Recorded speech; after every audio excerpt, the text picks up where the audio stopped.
There is a place where time moves differently, where the spinning of a wheel marks the hours instead of the ticking of a clock. This is the story of that place and of the quiet magic that happens when clay meets water, when hands meet earth, when the world slows down to the pace of creation itself. The pottery studio sits at the end of a gravel driveway, nestled between two old oak trees that have stood watch for longer than anyone can remember.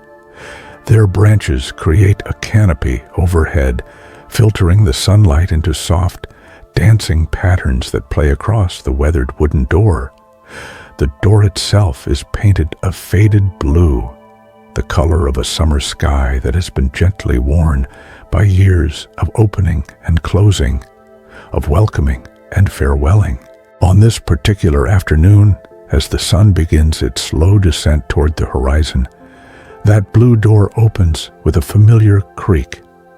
Inside, the air is cool and smells of wet earth and something indefinable. Perhaps it is simply the scent of possibility, of things not yet made, but dreaming of becoming. The studio is a single large room with windows along two walls, their panes slightly dusty, but allowing generous light to flood the space. In one corner stands a large kiln, its rounded form like a gentle giant sleeping. Along the walls are shelves upon shelves, holding pieces in various stages of completion. Some are bone dry, waiting for their first firing. Others are glazed in colors that whisper of what they will become. Blues, like deep water. Greens, like new leaves. Whites, like fresh snow. In the center of the room are three potter's wheels, their metal surfaces worn smooth by countless hours of use. Beside each wheel sits a bucket of water and a collection of tools, wooden ribs, wire cutters, sponges soft with age. These are instruments that have shaped thousands of pieces, guided by hands that know the language of clay. But the studio is quiet now, empty of people. The wheels sit still. The only sound is the gentle drip of water from a tap that doesn't quite close all the way, each drop falling into a basin with a soft, rhythmic plink. It is a peaceful sound, one that marks time without demanding attention, one that invites you to simply be. Outside the windows, the oak trees rustle in a breeze so light you can barely feel it. A few leaves, touched by the first hints of autumn, drift lazily downward. They are not in any hurry. Nothing here is in any hurry. This is a place where rushing has no home, where the work proceeds at the pace that the work requires, where patience is not a virtue, but simply the way things are. On a workbench near the largest window sits a lump of clay about the size of a grapefruit, wrapped carefully in plastic to keep it moist. It has been waiting here since yesterday, prepared and ready. Tomorrow, hands will unwrap it, will feel its cool, dense weight, will begin the process of transformation. But for now, it waits, patient as stone, holding within itself 1,000 possible forms. The light through the windows grows softer, more golden. Dust motes float lazily through the beams, tiny galaxies drifting in slow motion. They catch the light and release it, catch it and release it, a gentle meditation in particles. On the wooden floor, worn smooth by decades of footsteps, shadows begin to stretch and deepen. The day is not ending so much as it is settling, finding its evening voice. In this quiet hour, you can almost hear the studio breathing, a gentle in and out, like a sleeping creature content in its dreams. The walls hold stories of 1,000 creations. The air holds the memory of hands at work and the clay on the workbench holds infinite patience, waiting for the moment when stillness becomes motion, when potential becomes form. This is where our story lives, in this space between doing and being, between waking and sleeping. Here, in the pottery studio at the end of the gravel drive, where the world moves at the pace of spinning wheels and patient hands, where creation happens one gentle moment at a time. Morning arrives softly at the studio, the way morning should arrive everywhere, but rarely does. There is no alarm, no jarring interruption of sleep. Instead, light simply grows stronger in gradual degrees.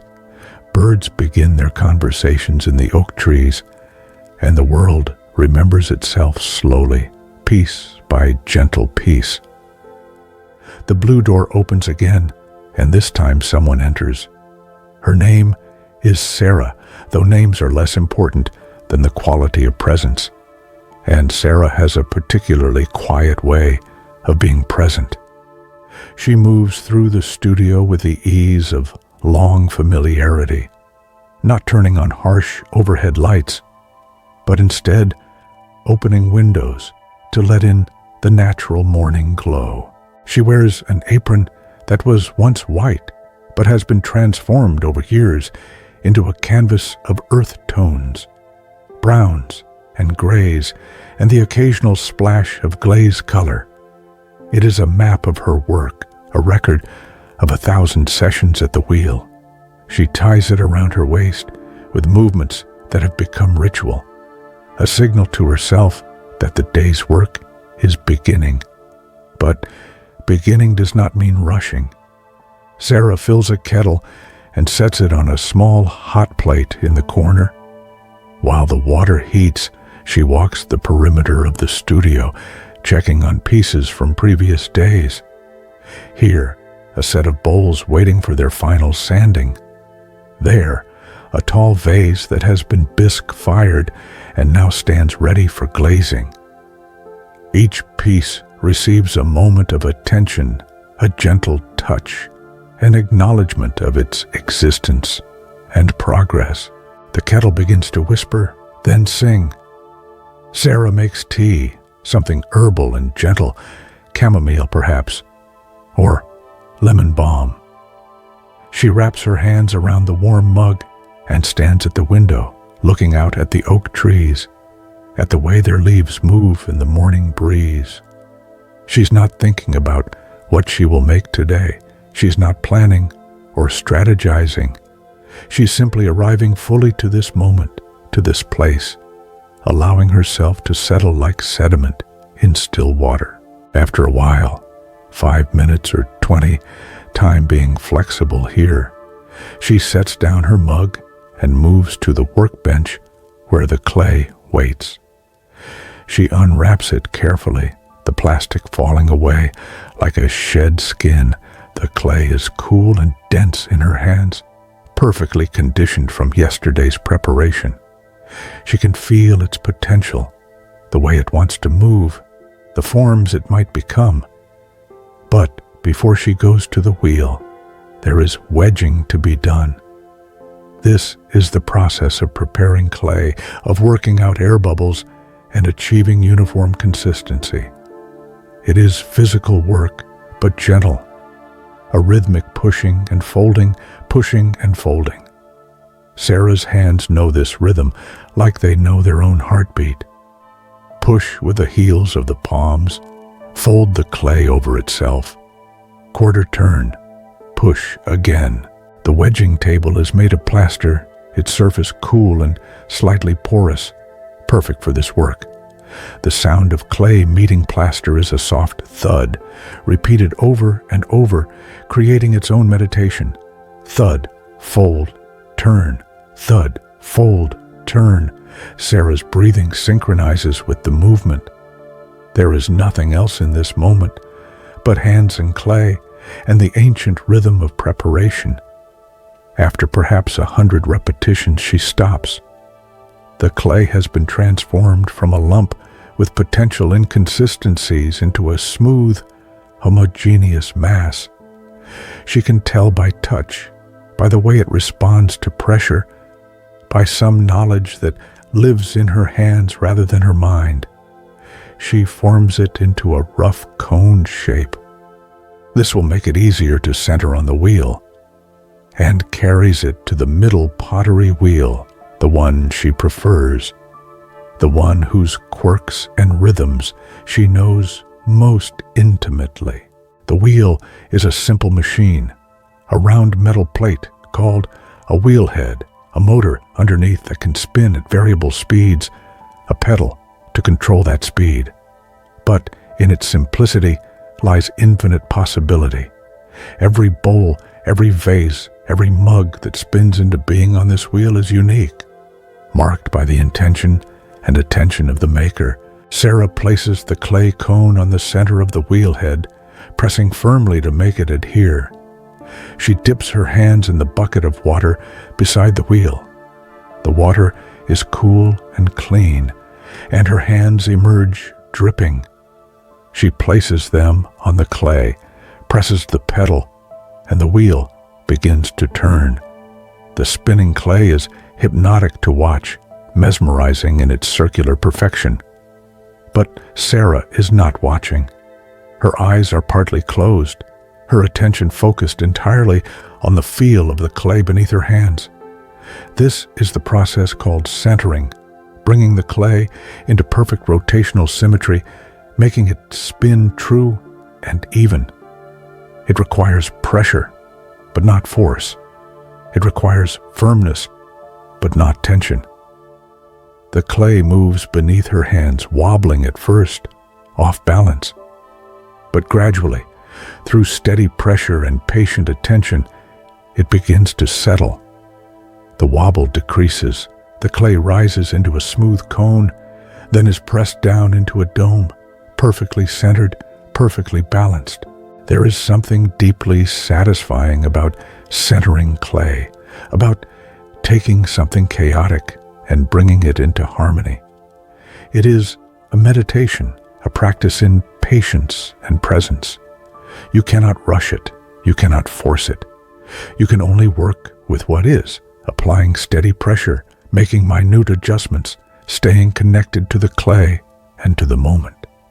Sarah breathes slowly as she works, in through the nose, out through the mouth. The wheel spins. Her hands stay steady.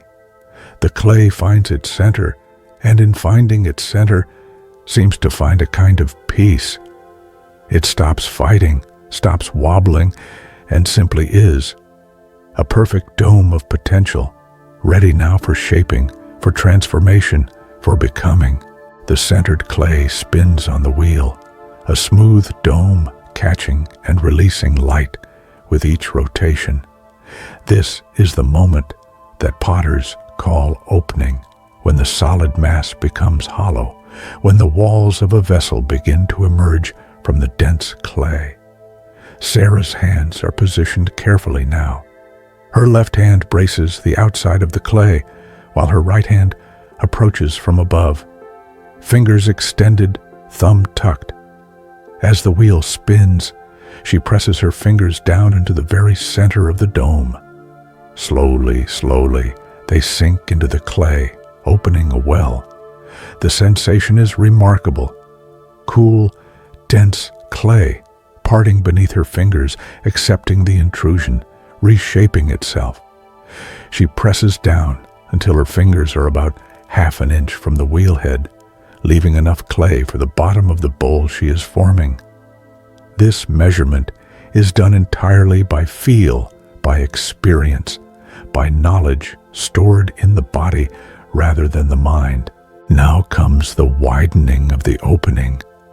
With her right fingers inside the well and her left hand supporting the outside, Sarah begins to draw the opening wider. The clay moves outward in response to the gentle pressure between her hands. The well becomes a hollow. The hollow becomes the interior of a bowl. The walls rise as she works, thin and even, curving upward. This is called pulling up the walls, though pulling is perhaps the wrong word. It is more like encouraging, like inviting the clay to rise. Too much force and the walls will tear. Too little and they will remain thick and heavy. The right amount of pressure is something learned over thousands of hours, until the hands know without the mind needing to instruct them. Sarah pulls up once, twice, 3 times. With each pass, the walls grow taller and thinner, more refined. Her hands move from the bottom to the rim in one smooth, continuous motion.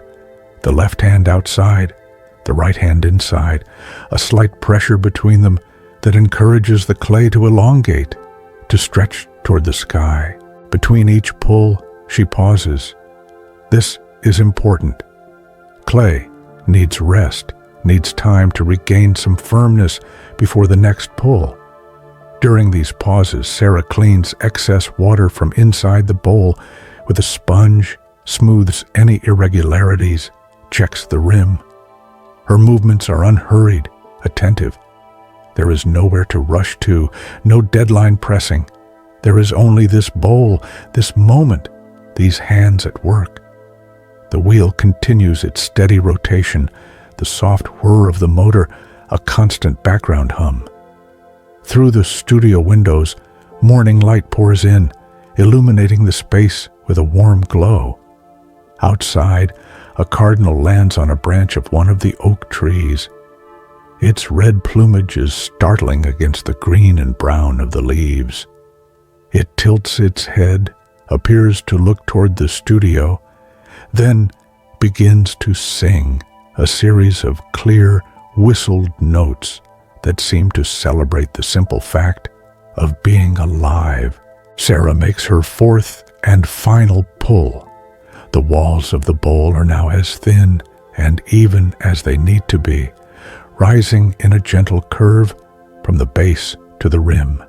She spends a few moments refining the form, adjusting the curve slightly here, ensuring perfect symmetry there, smoothing the rim until it is even and round. Then comes the shaping. This is where the bowl's unique character emerges. With a wooden rib held against the outside of the spinning clay, Sarah adjusts the profile. The curve becomes more pronounced at the shoulder, then tucks in slightly as it approaches the rim. It is a subtle adjustment, but it transforms the piece from generic to particular, from functional to beautiful. She uses her fingers to create a small indentation just below the rim, a detail that will catch shadows and light when the bowl is finished. Her thumb smooths the inside curve, ensuring that it flows without interruption from bottom to rim. Every touch is deliberate, yet also intuitive. This is the dance between intention and response, between vision and discovery. Finally, she slows the wheel. The spinning decreases gradually until the bowl sits nearly still, wavering just slightly with the last rotations. Sarah takes a thin wire with wooden handles on each end and slides it under the base of the bowl, cutting it free from the wheel head. She lifts it carefully and carries it to a wear board, a flat piece of wood used for transporting pieces safely. The bowl sits on the board, fresh and wet, its walls still soft. It gleams slightly with moisture, catching the light. It is not yet finished. It will need to dry to leather hard before she can trim the foot, then dry completely before bisque firing, then be glazed and fired again. But already it has presence. Already it has become something. Sarah stands back and looks at it for a moment, not with judgment or evaluation, but with simple acknowledgement. A bowl has been born. In 20 minutes or half an hour, clay that was a lump has been transformed into something with form and function and its own quiet beauty. This is the magic that never gets old, no matter how many times she experiences it. She dips her hands in the water bucket, washing off the slip, that creamy mixture of clay and water. The water turns cloudy, but she doesn't change it yet. It will serve for several more pieces. Waste nothing, her teacher had told her years ago. Honor the materials. Remember that clay is earth, and earth is sacred. Sarah returns to the wedging table where more clay waits. There will be another bowl, and another after that. This is how the day proceeds. Not in a rush toward completion, but in a series of present moments, each one containing the entirety of the work, each piece made with the same attention as if it were the only piece that mattered. Because in a way, it is. Each bowl, each mug, each vase is unique, unrepeatable. Even if Sarah tries to make identical pieces, they will each have their own character, their own subtle differences. The clay sees to that. The process sees to that. The impossibility of perfect repetition sees to that. And perhaps that is part of the beauty, that each piece is itself, individual and unique, just like each moment, each breath, each gentle rotation of the wheel. The bowl sits on its wearboard, still glistening with moisture. Around it on the shelves, dozens of other pieces are at various stages of their journey from soft clay to finished pottery. This is the landscape of the studio, a visual timeline of transformation, a gallery of becoming. Drying clay is an exercise in patience, something that cannot be rushed without consequence. Dry it too fast and it will crack, the moisture escaping unevenly and causing tension in the clay body. Dry it too slowly and it may develop problems of its own, or simply languish in a state of in-between for longer than necessary. The art is in finding the right pace, the right environment, the right conditions for each piece to dry in its own time. Sarah covers the fresh bowl loosely with a sheet of plastic. This will slow the drying, allowing it to proceed evenly from all surfaces. Tomorrow or the next day, when the clay has stiffened to what potters call leather hard, firm enough to hold its shape but soft enough to carve, she will trim it, creating a foot ring on the bottom and refining the final form. But that is tomorrow's work. Right now, there are other pieces that need attention. She moves to a shelf where a set of mugs sits waiting. These were thrown 3 days ago and have reached that perfect leather-hard stage.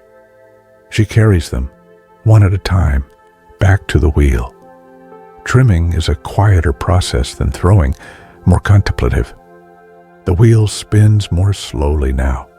The mug is placed upside down on the wheelhead, centered carefully. Sarah uses small pieces of soft clay to hold it in place. Gentle anchors that won't mar the surface but keep the piece from flying off when the wheel turns. She picks up a trimming tool, a loop of spring steel attached to a wooden handle. As the wheel spins, she brings the tool to the base of the mug, and it begins to shave away clay in long, curling ribbons. These ribbons fall away like wood shavings from a lathe, accumulating in a small pile that will later be reclaimed, reprocessed, and wedged into new clay. The sound is satisfying, a soft scraping, rhythmic and steady. Sarah's attention is focused but relaxed. She removes just enough clay to create a foot ring, that small circle on the bottom of the mug that will give it a finished appearance and allow it to sit level and stable. She refines the curve where the side meets the bottom, creating a smooth transition that is pleasing to both eye and hand. This work requires less intervention than throwing, but perhaps more precision. The clay is firmer now, less forgiving. Remove too much, and you've weakened the piece. Remove too little, and it looks heavy and unfinished. The right amount reveals itself through touch, through sight, through that mysterious knowing that comes from experience. One by one, Sarah trims the mugs. Each one takes perhaps 10 minutes. There is no counting of time, no watching of clocks. There is only the work, each piece receiving its full measure of attention. When all 6 mugs are trimmed, she arranges them on a shelf, spacing them so air can circulate around each one. They will continue drying now, exposed to the air, until all moisture has left them and they are bone dry, ready for their first firing. The afternoon light has shifted, coming now from a slightly different angle through the west-facing windows. It illuminates the studio in warm, honeyed tones. Dust motes still drift through the beams, those tiny galaxies of particles that seem to exist in their own slow dimension of time. Sarah walks to the kiln to check on pieces from a previous firing. Opening the kiln is always a moment of anticipation. You load the kiln with pieces in their raw state, either greenware waiting for bisque firing, or bisque ware that has been glazed, waiting for its final firing. Then you close the lid, turn on the heat, and wait. The firing takes hours, sometimes more than a day, depending on the type of firing and the temperature required. Then the kiln must cool, which takes even longer. It is impossible to rush. This particular kiln load was a glaze firing, brought to cone 6, about 22 to 32 degrees Fahrenheit. It finished firing yesterday morning and has been cooling ever since. Sarah touches the outside of the kiln. It is warm, but not hot, safe to open. She lifts the lid carefully, and the interior of the kiln is revealed. There, stacked on multiple shelves, are the pieces she loaded 4 days ago. But they are transformed. Where before there was raw, chalky glaze, now there is glass, smooth, glossy, alive with color. The heat has worked its alchemy, fusing the glaze chemicals into surfaces that shine and glow. There are bowls in a deep blue that seems to hold depths like water, plates in a soft green that brings to mind spring leaves, mugs in a creamy white that has broken darker where the glaze pooled in the carved decoration. Each piece is familiar. She remembers making each one, but also new, transformed by fire into its final state. Sarah begins the process of unloading, carefully removing each piece from the kiln and setting it on a table to continue cooling. This is always a moment of discovery. Sometimes pieces come out exactly as envisioned. Sometimes they surprise, the glazes interacting in unexpected ways, creating effects that couldn't be predicted or planned. And sometimes, though rarely, there are disappointments. A crack that appeared during firing, a glaze that didn't mature properly, a piece that warped. But today's kiln is successful. Every piece is sound. The glazes have fired beautifully, and Sarah feels that quiet satisfaction that comes from work well done. She will leave these pieces on the table to cool completely. Then tomorrow, she will sand the bottom smooth so they won't scratch tables, and they will be finished, ready to fulfill their purpose as vessels for food or drink or simple beauty. The studio grows quieter as afternoon deepens toward evening. The cardinal has long since left his branch. Shadows lengthen across the wooden floor. The air has that quality of stillness that comes at day's end, when the world takes a breath before transitioning into night. Sarah cleans her tools, washing them in the deep sink and arranging them in their places. She covers her remaining clay, checks that pieces are properly stored, sweeps up the clay trimmings from the floor. These small acts of tidying and preparation are part of the practice, a way of honoring the space and the work. Before she leaves, she stands for a moment in the center of the studio, just looking, just being present to this place that holds so much of her life and attention. The wheels sit quiet. The shelves hold their careful cargo of pieces in progress. The kiln radiates its last warmth into the cooling air. Tomorrow she will return, and the work will continue. There will be more clay to center, more forms to coax into being, more pieces to fire and finish. But that is tomorrow.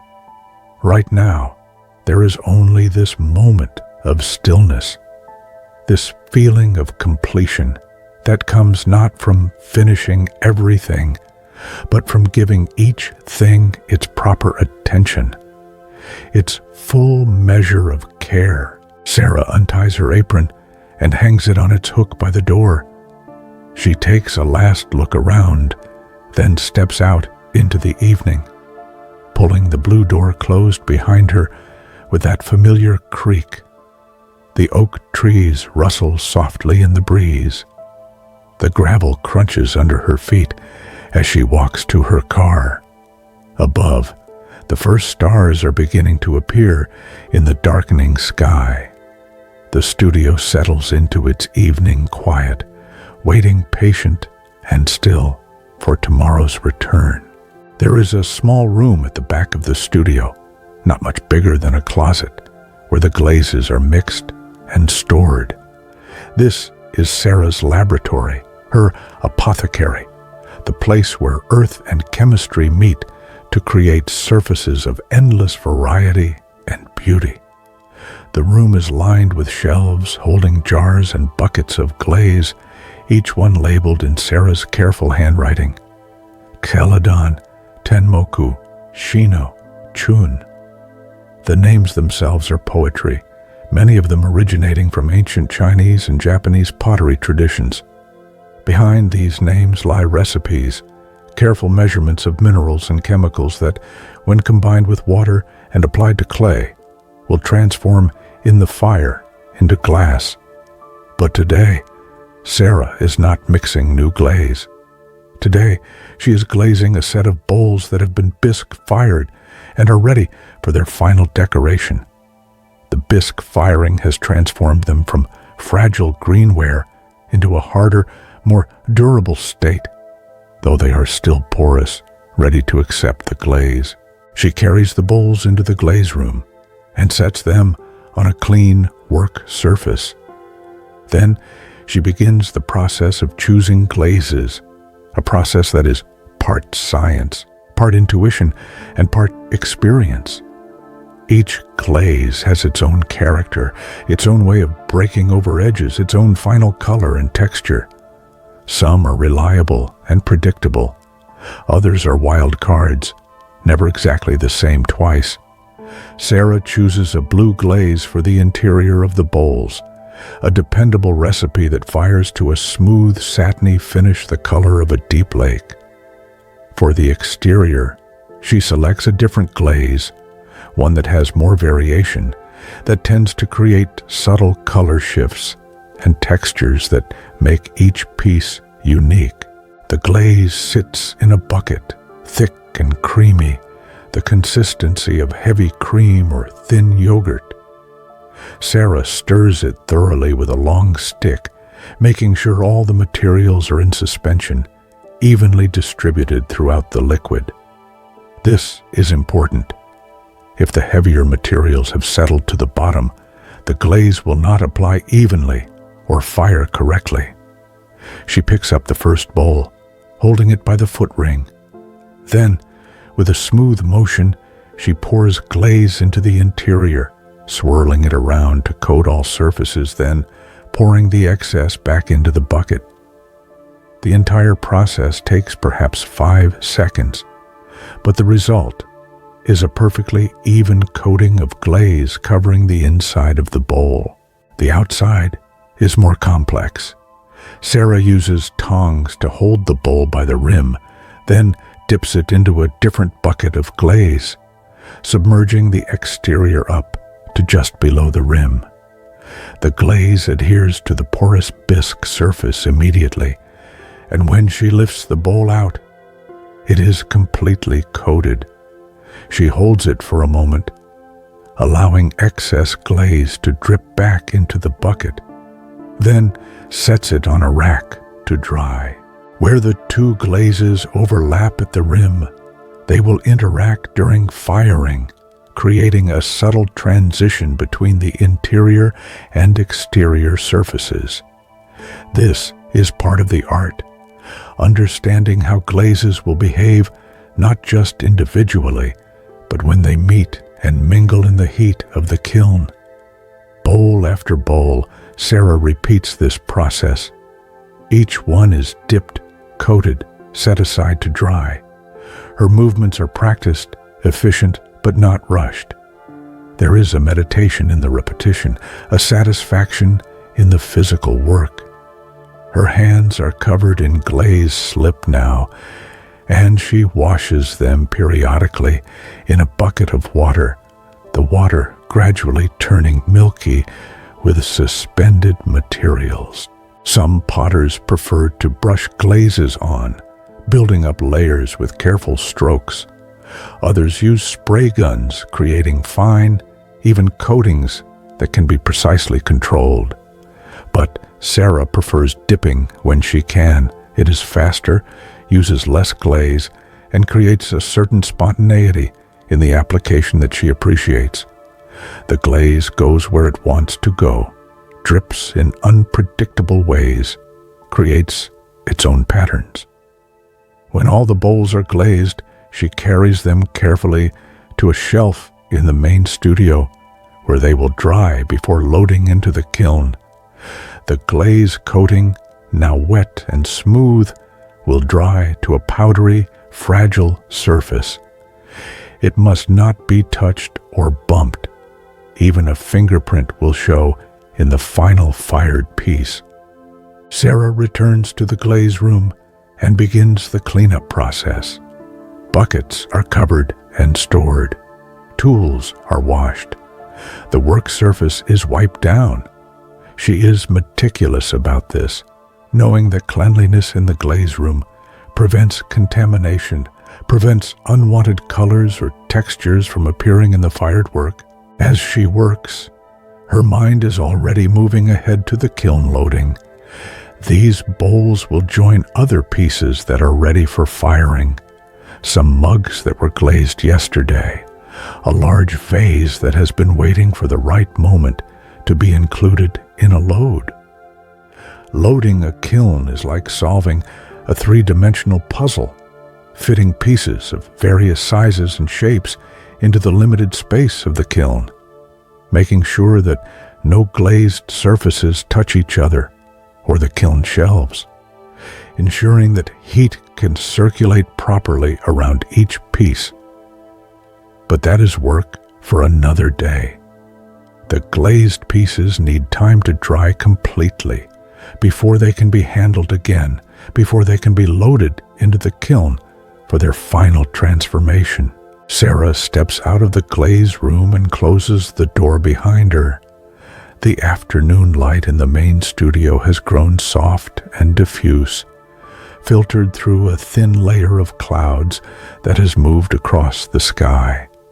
The quality of light is different now, less sharp, more gentle, like the light in old photographs. She sits for a moment on a stool near the windows, giving herself permission to simply rest, to not be doing anything productive. This is harder than it sounds. There is always more work to be done in a pottery studio, more pieces to make, more pieces to trim, more pieces to fire. The work is never finished, just ongoing, a continuous cycle of creation. But rest is part of the work too. Rest allows the mind to wander, to make unexpected connections, to stumble upon new ideas. Some of Sarah's best glazing ideas have come to her not while actively working, but while sitting quietly, looking out the window at the oak trees, letting her mind drift and play. She watches a squirrel navigate the branches of the nearest oak, its movements confident and quick. It pauses, sitting upright on a branch, its tail curved over its back like a question mark. For a moment, human and squirrel regard each other through the window. Then the squirrel continues on its way, disappearing into the thick foliage of the upper branches. The studio is deeply quiet now. Even the drip from the imperfectly closed tap seems softer, more distant. Through the open windows comes the sound of wind in leaves, that gentle rushing that is one of the most soothing sounds in nature. It rises and falls like breathing, like waves, like the endless repetition of the wheel turning. Sarah closes her eyes for a moment, just listening.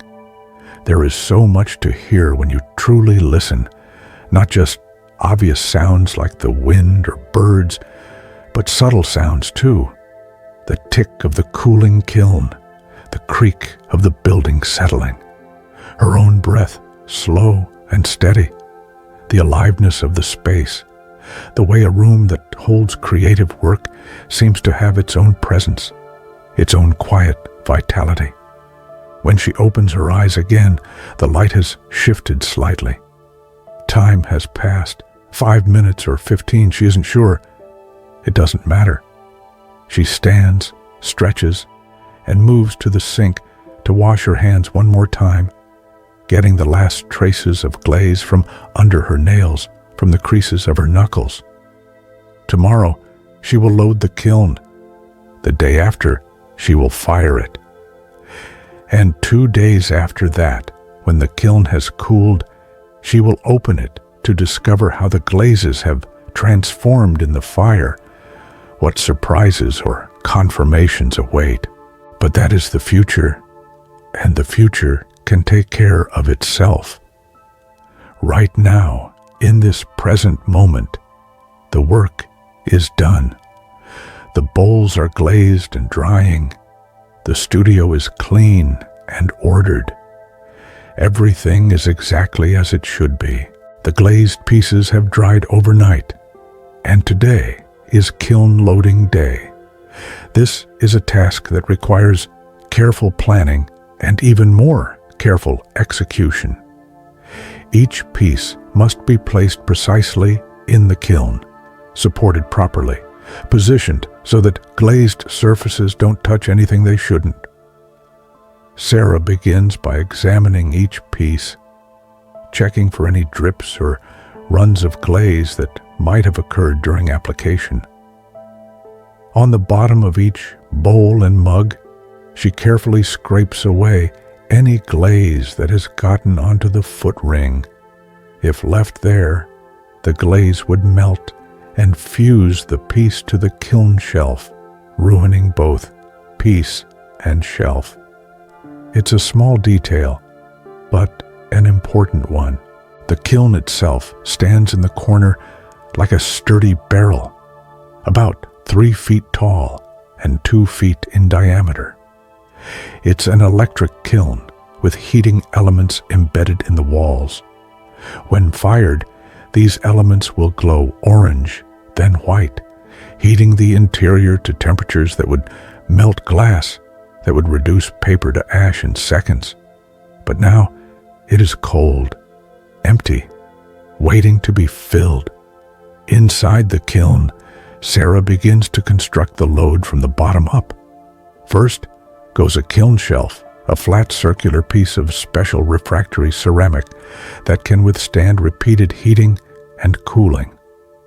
On this shelf, she carefully places the largest bowls, arranging them with at least an inch of space between each piece. This space allows heat to circulate, ensures even firing, prevents pieces from fusing together if the glaze runs more, than expected.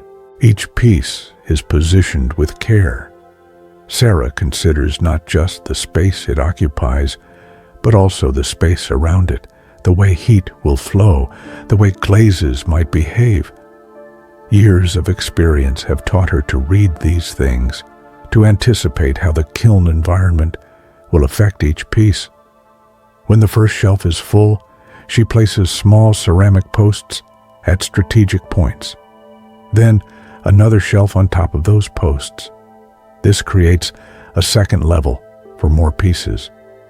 The kiln has room for 3 shelves, sometimes 4, if the pieces are relatively flat. Today's load will use 3 shelves, bowls on the bottom, mugs and smaller bowls on the middle shelf, and some delicate plates on the top shelf. The process is meditative in its own way, requiring focus but not strain, attention but not anxiety. Each piece is handled with respect, placed with intention. Sarah moves slowly, checking and rechecking positions, making small adjustments. There is no hurry. A poorly loaded kiln can result in damaged pieces, wasted time, wasted materials. Better to take the time now to do it right. As she works, memories surface, other kiln loads, other firings. The time she opened a kiln to find that one piece had exploded, sending shards into neighboring pieces like shrapnel. The time a glaze she'd never tried before created the most beautiful crystalline surface she'd ever seen. The countless times when pieces came out exactly as expected, reliable and sound. Each firing is an act of faith in a way. You load the kiln with pieces you've spent hours creating, close the lid, and subject them to extreme heat that transforms but could also destroy. You trust in your preparation, in your knowledge, in the materials themselves. Then you wait because there is nothing else to be done. The middle shelf is loaded now with mugs, each one arranged with the same care as the bowls below. Sarah steps back, checking sight lines, making sure nothing is touching anything else, making sure there's adequate space everywhere. Satisfied, she places the posts for the top shelf. The plates that go on this shelf are thin and delicate, decorated with carved designs that will show beautifully under the clear glaze she's chosen. They're some of her most careful work, and she handles them gently, placing them with extra space around each one. When the last piece is in place, Sarah does a final check, walking around the kiln, looking from different angles, making sure she hasn't missed anything. Then, with care, she lowers the kiln lid, making sure it seats properly on the rim. The kiln has a digital controller that will manage the firing automatically once programmed. Sarah enters the firing schedule she's used dozens of times before. A slow climb to a holding temperature to drive off any remaining moisture, then a faster climb to the final temperature, then a slow cool down. The entire process will take about 16 hours. She double-checks the settings one more time, then presses the start button. Deep inside the kiln, the elements begin to warm. The transformation has begun. For now, there is nothing more to do but wait. The kiln will do its work through the night and into tomorrow. Sarah will check on it periodically, but the controller manages everything. The temperature climbs and holds and climbs again, according to the program's schedule. She takes a moment to stand beside the kiln, her hand resting lightly on its surface. It's barely warm yet, just beginning its long journey toward heat. Inside, the pieces sit in darkness, waiting for the fire that will complete their transformation from clay and glaze into finished pottery. There's something profound about this moment, the moment after loading, before firing truly begins. All the preparation is done. The work is out of her hands now, given over to heat and time and the fundamental chemistry of ceramic materials. It requires a letting go, a trust in the process. Sarah moves away from the kiln and returns to the wheel. There is always more work to be made, and the afternoon stretches ahead with generous hours. She wedges a new piece of clay, feeling its coolness, its density, its readiness. The wheel begins to spin. Her hands find the clay, and once again, the ancient dance of centering begins. Evening comes to the studio, and with it, a different quality of peace. Sarah has gone home for dinner, but the kiln continues its work, glowing now with inner heat. The controller's digital display shows the temperature climbing steadily. 800 degrees, 900, 1000. Inside the kiln, invisible changes are occurring. The remaining moisture in the clay is being driven off as steam. The glazed materials are beginning to move, to flow, to interact with each other and with the clay beneath them. Chemical bonds are breaking and reforming. The pieces are being fundamentally altered at the molecular level.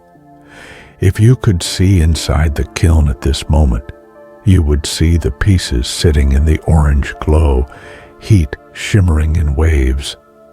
The glazes, which were powdery and matte when dry, are beginning to look wet again, to shine, to melt into glass.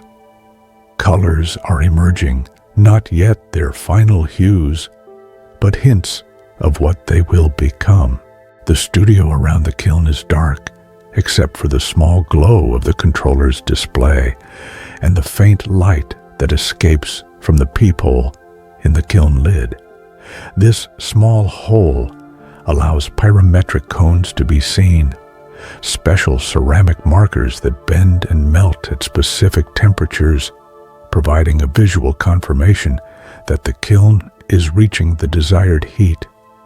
Outside the studio windows, night has settled over the oak trees. A half-moon rises, its light silvering the leaves. An owl calls from somewhere in the darkness, its voice deep and resonant. The night creatures are awake now, going about their business while the human world sleeps. But the kiln does not sleep. It continues its steady climb toward 232 degrees Fahrenheit. The elements glow white now, pushing heat into the chamber, surrounding the pieces with the intense energy needed to vitrify clay, to melt glaze, to create the permanent transformation that is ceramic firing. At midnight, Sarah returns to the studio to check on the firing. This is not strictly necessary. The controller is reliable, and the kiln will fire whether she's here or not. But she likes to check, to witness this phase of the process, to be present to the work, even when there's nothing for her to do but observe. She enters the quiet studio, and immediately she can feel the heat radiating from the kiln. The controller shows 150 degrees, nearly there. Through the peephole, she can see the interior glowing like a small sun, the pieces barely visible in the intense light and heat.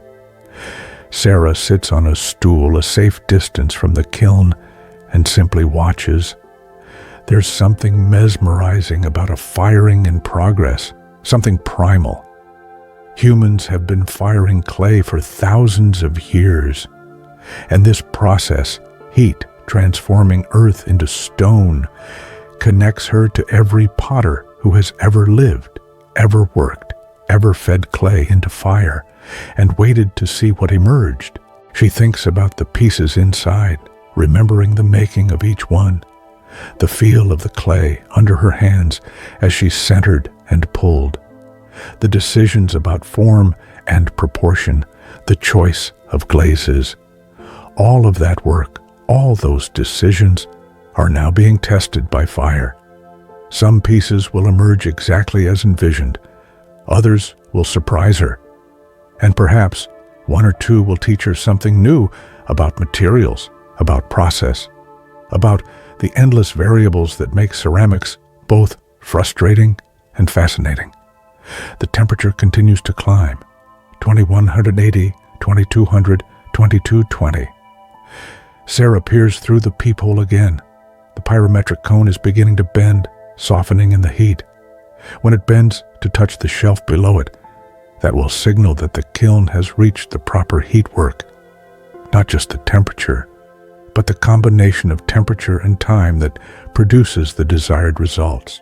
At 32 degrees, the controller will hold this temperature for 20 minutes, soaking the load to ensure even heating throughout. Then it will shut off and the kiln will begin its long, slow cool down. Sarah makes a note in her firing log, the date, the kiln load contents, the firing schedule, any observations. These logs are useful references, allowing her to track results over time, to see patterns, to troubleshoot when things don't go as planned. The cone bends, the soak begins. Sarah watches the controller count down the 20 minutes. When it reaches 0, the elements shut off. The glowing fades slightly. The temperature will hold for a while, then begin its inevitable descent as heat radiates away through the kiln walls. Sarah stands, stretches, takes one last look at the cooling kiln. By tomorrow evening, it will be cool enough to open. Until then, the pieces will sit in darkness, slowly returning from their journey through fire, solidifying into their final forms. She turns off the studio lights and steps outside, locking the blue door behind her. The night air is cool and fresh after the heat of the studio. Above, stars scatter across the sky in their ancient patterns.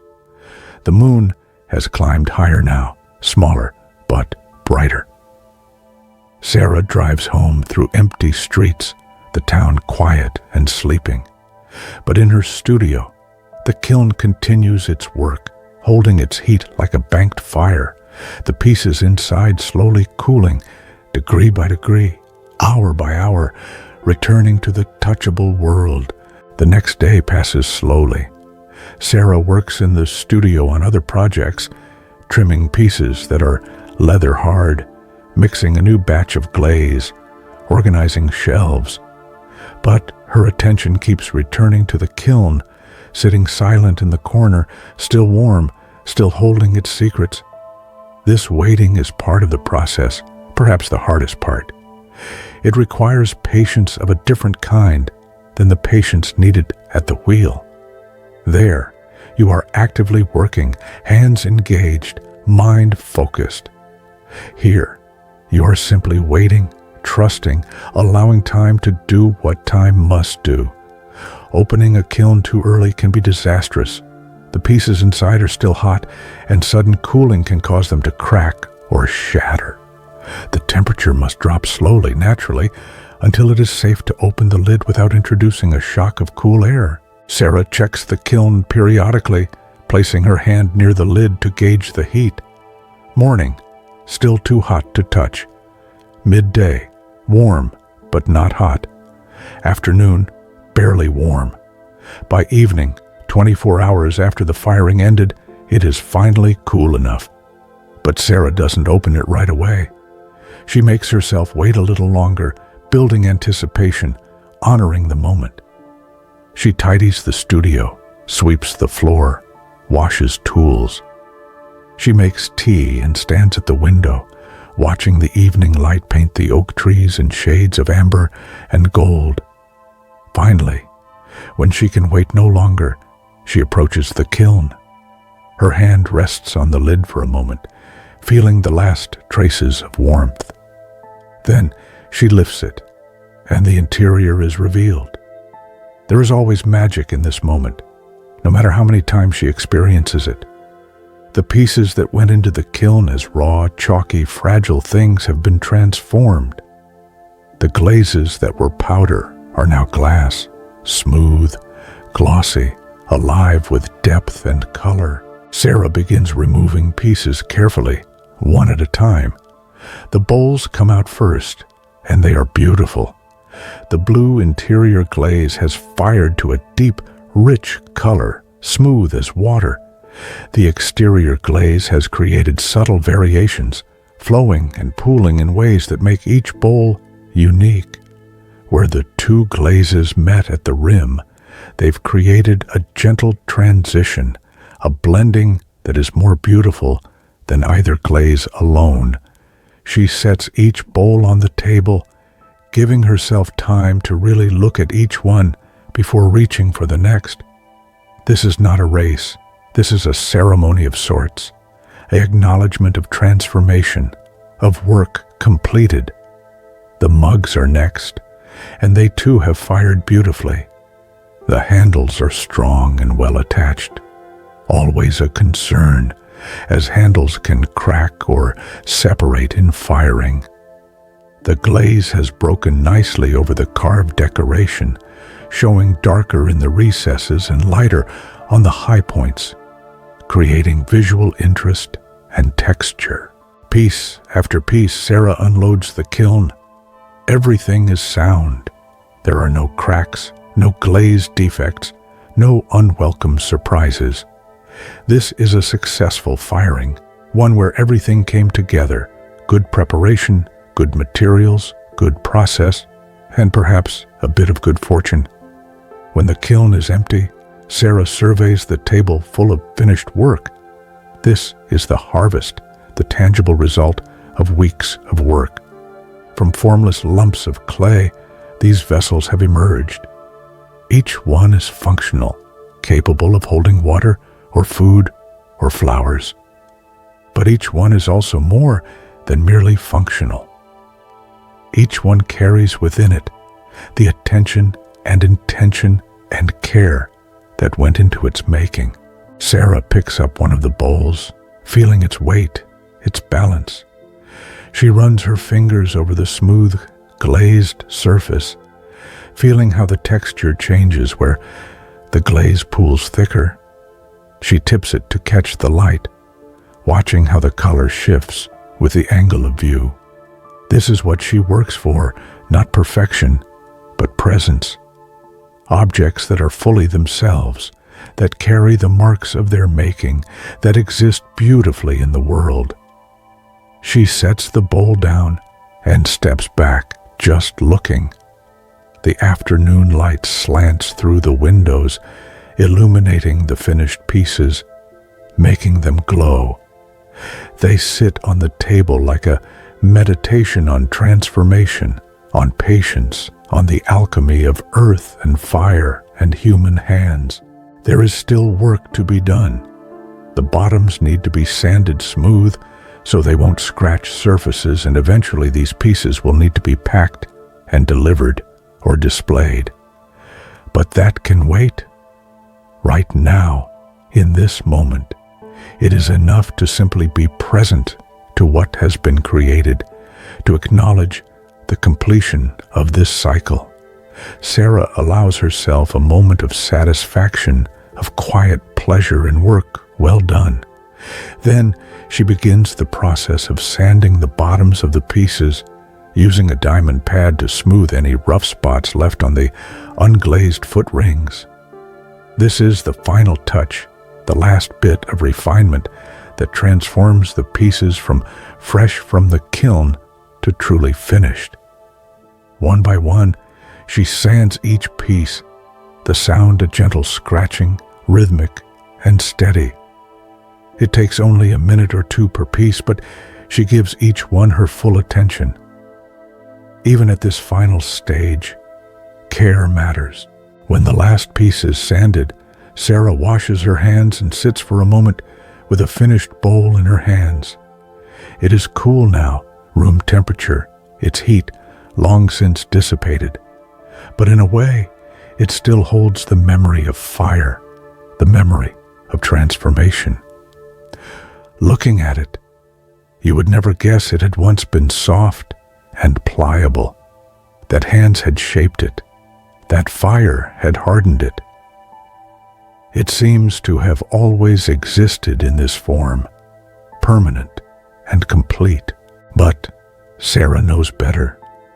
She knows the full journey from raw clay to finished piece. She knows the patience required, the attention, the care.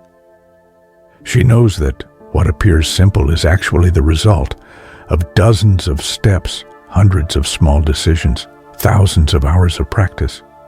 And yet, for all that knowledge, for all that experience, the work still surprises her, still delights her, still feels somehow miraculous. Clay and water and fire combining to create something beautiful, something useful, something that will outlast her, perhaps outlast everyone she knows. This is the gift of the work, not fame or fortune, but this quiet satisfaction, this sense of participating in something ancient and ongoing, this connection to material and process and the slow unfolding of skill over time. There is a rhythm to the weeks and months in the pottery studio, a cycle that repeats but never exactly the same. Making, drying, trimming, firing, glazing, firing again. Each step follows the last in natural progression, the work moving through its necessary stages like the seasons moving through the year. Sarah has been working this way for many years now. When she first started, every step required conscious thought, careful attention to instruction, how much pressure for centering, how much water to use, when is the clay ready to trim. All these questions had to be asked and answered, learned and internalized. But now, after thousands of hours at the wheel, thousands of pieces made and fired, the questions have mostly fallen away. Her hands know what to do. Her body knows the rhythm. The knowledge lives not in her mind, but in her muscles, her fingers, her sense of touch and timing. This is a different kind of knowing, one that can't be taught through words alone. You can read 100 books about pottery and still not know how to center clay. You can watch 100 videos and still not understand the feel of clay at leather-hard stage. This knowledge comes only through doing, through repetition, through the patient accumulation of experience. Today, Sarah is making a series of plates, wide and shallow with slightly raised rims. Plates are more challenging than bowls or mugs. They require more clay to stay flat.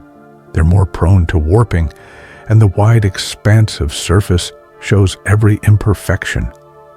But she's made hundreds of plates over the years, and her hands know this form well. She centers a large piece of clay, 5 or 6 pounds, and opens it wide. The walls rise only slightly, an inch, perhaps 2. Most of the work is in shaping the broad, flat base and creating a gentle curve from center to rim. Too flat and the plate looks lifeless. Too curved and it becomes a shallow bowl.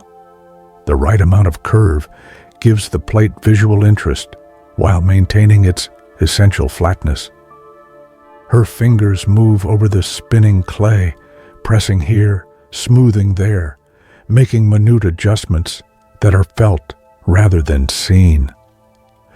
The rim receives special attention. She wants it slightly raised and thickened, defining the edge of the plate, while creating a practical stopping point for food. One plate takes shape, then another, then another. They're similar, but not identical.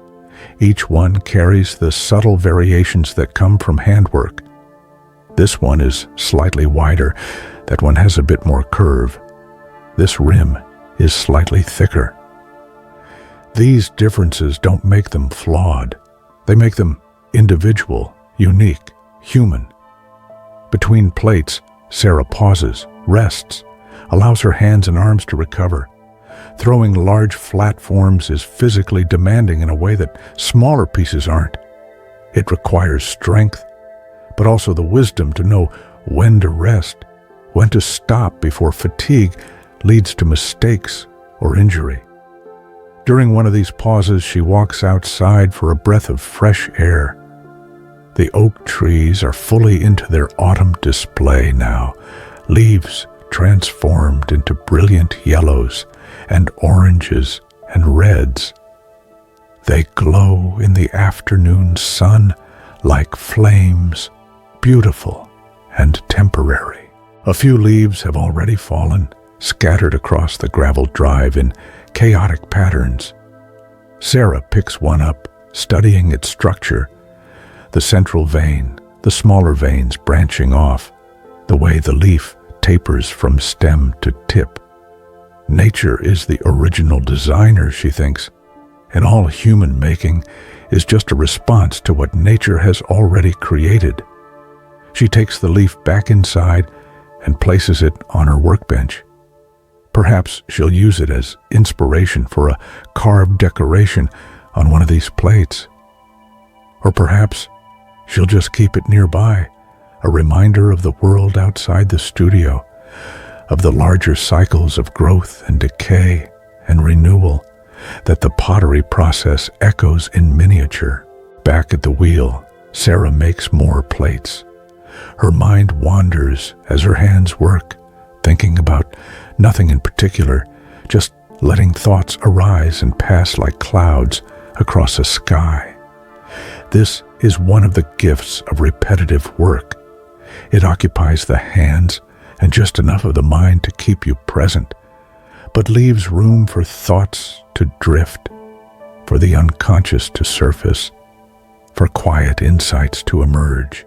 She thinks about the people who will eventually use these plates. Strangers, mostly. People who will see them in a gallery or a shop and feel drawn to them for reasons they might not be able to articulate.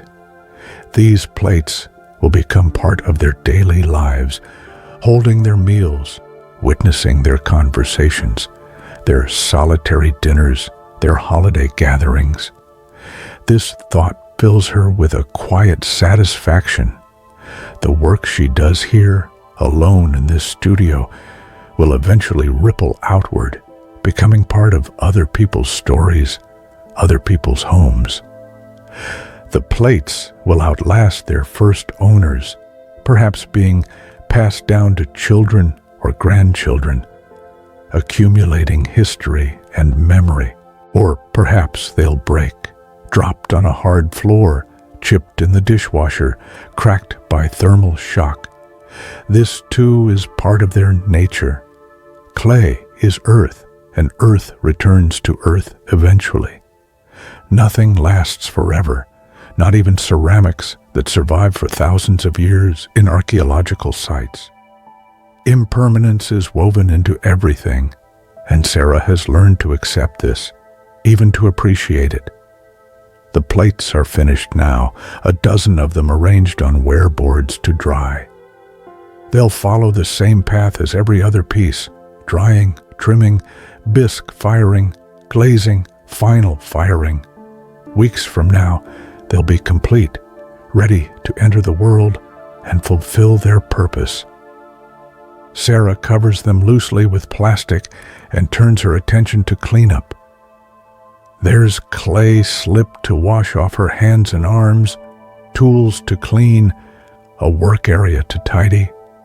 She moves through these tasks with the same steady presence she brings to the making, knowing that how you care for tools and workspace is part of the practice too. The sun is lower now, its light more golden, more autumnal. Through the windows, Sarah can see the long shadows cast by the oak trees, stretching across the grass like reaching fingers. A breeze shakes the branches, and more leaves fall, spinning as they descend, dancing their way to earth. In the studio, everything is quiet except for the soft sounds of cleanup, water running, tools being set in place, the swish of a broom across the floor. These sounds are familiar, comfortable, part of the daily rhythm that gives shape to time. When everything is clean and organized, Sarah stands in the center of the studio and simply breathes in through the nose, filling the lungs completely, out through the mouth, releasing everything. A moment of gratitude for the work, for the materials, for this space where transformation happens day after day. Then she unties her apron, hangs it on its hook, and prepares to leave.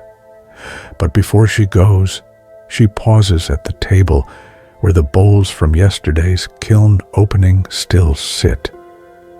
She picks one up, feeling its weight, its perfect curve, its smooth, glazed surface. This bowl began as nothing, formless clay, unrealized potential. Through a series of steps, through patience and attention and skill, it became something. Not just something useful, but something beautiful, something that carries within it the marks of care, the evidence of human hands at work. She sets the bowl down gently and turns toward the door. Tomorrow she'll return, and the work will continue. More clay to center, more forms to coax into being, more pieces to fire and finish. The cycle goes on, endlessly renewed, endlessly renewing. The blue door closes one more time, and the studio settles into its evening quiet. The wheels sit motionless, the tools hang in their places, the pieces on their shelves rest undisturbed. Without human presence, the space takes on a different quality. Not empty, exactly, but simply still, like a breath held between inhaling and exhaling. Outside, the day transitions toward night. The sun has dropped below the horizon, but its light remains, reflected and refracted through the atmosphere, painting the sky in gradual shades of blue and purple and pink. This is the liminal hour, the time between states, neither day nor night, but something in between. The oak trees stand dark against the lighter sky, their branches creating intricate patterns, their leaves still visible but losing detail as the light fades. A gentle wind moves through them, and they respond with a rustling that sounds almost like water, like waves washing against a shore. Inside the studio, shadows deepen and merge. The pieces on the shelves become silhouettes, their colors and details disappearing into the gathering darkness. But they're still there, still waiting, some for trimming, some for bisque firing, some for glazing, some for their final transformation in fire. This waiting is not passive, but active in its own way.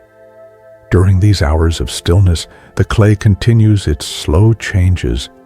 Moisture equalizes throughout the pieces, making them ready for the next step. Chemical processes continue at the microscopic level, the clay particles aligning, settling, preparing for vitrification. On the workbench, that fall leaf Sarah brought in earlier lies where she left it. In the darkness, you can't see its colors, but it's still there, still carrying its own story of transformation, from bud to leaf to this final stage of release, returning the nutrients it borrowed back to the earth. Everything in the studio, everything in the world is part of this same cycle of transformation. Clay, dug from the earth, shaped by human hands, returned to something stone-like through fire, eventually perhaps broken and ground down, and returning to earth again. Leaves growing from trees, falling, decomposing, feeding the soil that feeds the trees. Nothing static, everything in motion, even when the motion is too slow to perceive.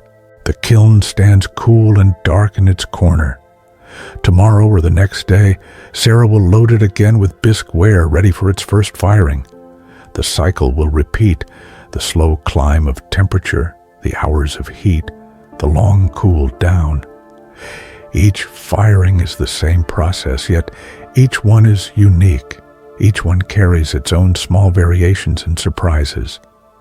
Above the studio, stars begin to appear, first one, then a few, then hundreds, then thousands as the sky darkens to full night. They've been there all along, of course, just invisible in daylight. Now they emerge, ancient light traveling unimaginable distances to reach this moment, this place, this small studio at the end of a gravel drive. If you were to stand outside the studio now, in the darkness under the oak trees, you would see only the dark shape of the building, perhaps a faint gleam from the windows reflecting starlight. But you would feel something, the presence of the place, the accumulated energy of all the work that happens there, the quiet dignity of space dedicated to making. Making is a fundamental human impulse, as basic as eating or sleeping. We make to survive, yes, but we also make to express, to communicate, to leave some mark of our passage through this world. The pottery studio is one small place where that impulse finds form, where earth and water and fire and human intention combine to create objects that are both useful and beautiful. Inside, in the darkness, the wheel sits centered and still, waiting for tomorrow's work. The shelves hold their cargo of pieces in progress, each one at its own stage of becoming. The tools hang ready, the clay rests in its bins, the glazes wait in their buckets. Everything is poised, patient, present. And in this stillness, there is a kind of perfection, not the perfection of flawlessness, but the perfection of things being exactly as they are, exactly as they should be. The made pieces and the unmade pieces, the finished work and the work yet to begin, the clay that remembers being earth and the earth that remembers being stars. All of it connected, all of it part of the same continuous song of transformation. The night deepens. An owl calls from the oak trees, its voice carrying across the quiet darkness. Small creatures move through the grass, living their lives, seeking food, seeking shelter, seeking whatever it is they seek. The world continues its ancient rhythms, unaware and uncaring of human concerns, yet somehow providing the ground, the context, the raw materials for all human making. Time passes, though in the darkness it's hard to say how much. An hour, perhaps, or two. The moon rises, nearly full now, its light silvering the edges of leaves, touching the studio with pale illumination. Through the windows, you can just make out shapes inside, the wheels, the shelves, the kiln. Everything still, everything quiet, everything resting. This rest is not the absence of work, but its complement, the necessary counterpoint. The wheel spins and stops, spins and stops. The clay is worked and then left to rest. The kiln fires and then cools. All making includes unmaking. All action includes stillness. All yang includes yin. This is the rhythm not just of pottery, but of life itself. And so, the studio sits through the night, a small haven of creative work, in a world that spins through space at unimaginable speed, orbiting a star that is itself orbiting the center of a galaxy, all of it in motion, all of it dancing to laws we partly understand and partly never will. But here, in this small place, the complexity reduces to something simple. Clay and water, hands and wheel, fire and transformation, the ancient work of making vessels, of creating forms that hold water, hold food, hold beauty, hold meaning. Tomorrow the blue door will open again, and the work will resume. The wheel will spin, The clay will be centered. New forms will emerge from formlessness. But that is tomorrow. Tonight, there is only this stillness, this rest, this deep quiet that holds everything in suspension, waiting for the next turning, the next making, the next small act of creation in the endless dance of becoming. The studio breathes in the darkness. The oak trees rustle in the wind. The stars wheel overhead in their ancient patterns. And everything, the made and unmade, the known and unknown, the visible and invisible, everything rests in the simple perfection of being exactly what it is, exactly here, exactly now. Morning returns, as it always does, with gradual light and the first bird songs. The studio emerges from darkness, its familiar forms taking shape as dawn spreads across the sky. Mist rises from the ground, hanging in the cool air beneath the oak trees, creating a landscape that seems suspended between dreaming and waking. The blue door remains closed a little longer this morning. Sarah is sleeping in, giving herself permission to rest after weeks of steady work. The studio can wait. The clay can wait. Even the wheel, patient as stone, can wait for hands to return and set it spinning. This is perhaps the deepest lesson of the work, that everything has its season, its time.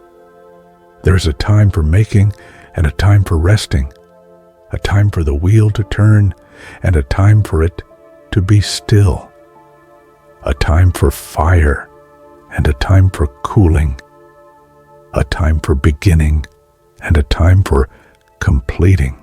The pieces Sarah made weeks ago are now out in the world, fulfilling their purpose. They sit on tables in distant homes, holding morning coffee or evening soup. They've become part of daily routines, part of the background of life. They're being used, which is what they were made for. And in being used, they're completing the circle that began with clay dug from the earth. In the studio, new pieces wait at various stages. Some are raw and soft, still moldable, still becoming. Others are leather hard, trimmed, and waiting for bisque firing. Still others are glazed, ready for their final transformation. And eventually, these too will make their way into the world, continuing the endless cycle of creation. But for now, in this early morning hour, everything is simply still. The wheel doesn't turn, the kiln doesn't fire, the hands don't shape. There is only this moment of pause, this breath between breaths, this space where nothing needs to happen except the slow return of light, the gradual warming of air, the patient unfolding of a new day. A cardinal lands on a branch of the nearest oak tree. Its red feathers catch the morning light, bright against the muted colors of bark and leaves. It tips its head, looking toward the studio with one dark eye, then opens its beak and begins to sing. The song is clear and pure, a series of whistled notes that seem to announce something, not the arrival of day exactly, but the simple fact of existence, the joy of being alive in this moment.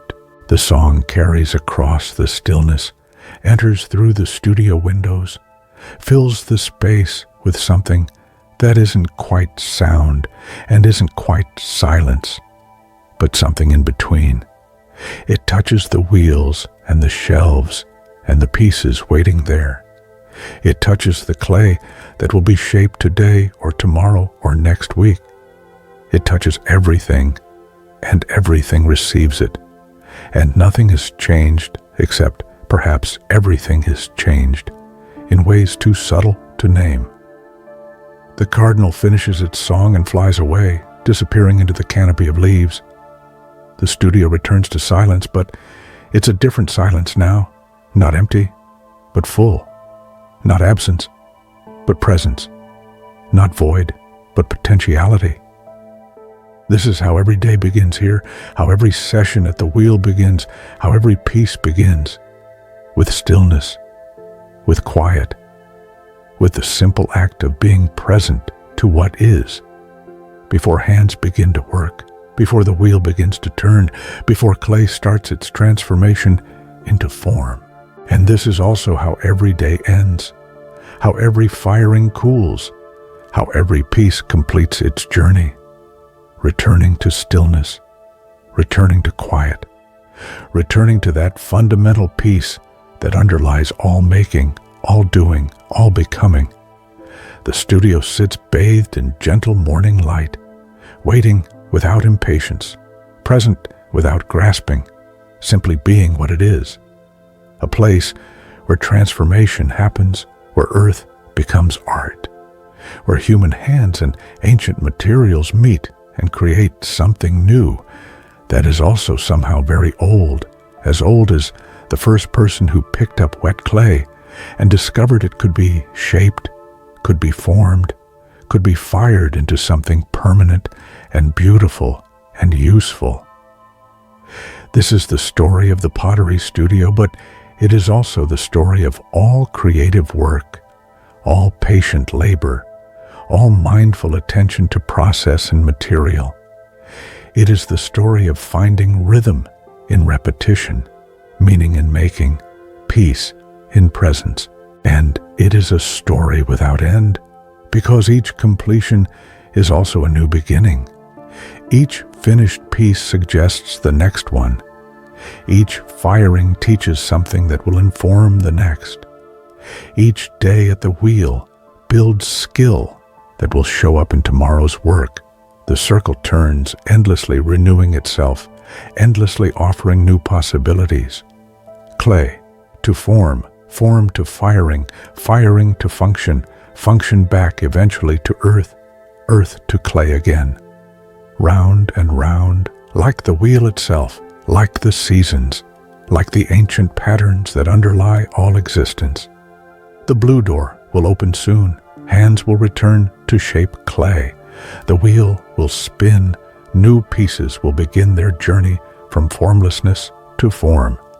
And the work will continue, patient and steady, marking time not in hours or days, but in pieces made, in firings completed, in the slow accumulation of skill and understanding that comes from showing up day after day and doing the work.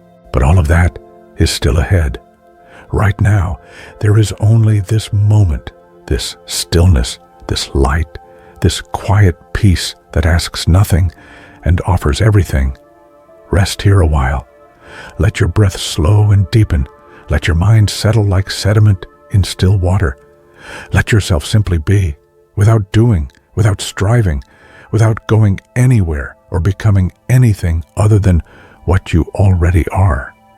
The studio waits in its morning peace. The oak trees stand in their ancient patience. The world turns through space at its accustomed speed, and everything is exactly as it should be, exactly as it has always been, exactly as it will always be, complete and whole and perfect in this eternal now. Rest now. The work will wait. The clay will wait. Tomorrow will come, as it always does, bringing its own gifts and challenges and opportunities. But that is tomorrow, tonight, or this morning, or this moment between sleeping and waking. There is only this deep rest, this fundamental peace, this return to the stillness that underlies all motion, the silence that holds all sound, the emptiness that contains all form. Let yourself settle into it. Let yourself be held by it. Let it carry you gently into sleep, into dreams, into the vast quiet space where nothing needs to be done and everything is already complete. The potter's hands rest. The wheel is still. The clay waits, and all is well.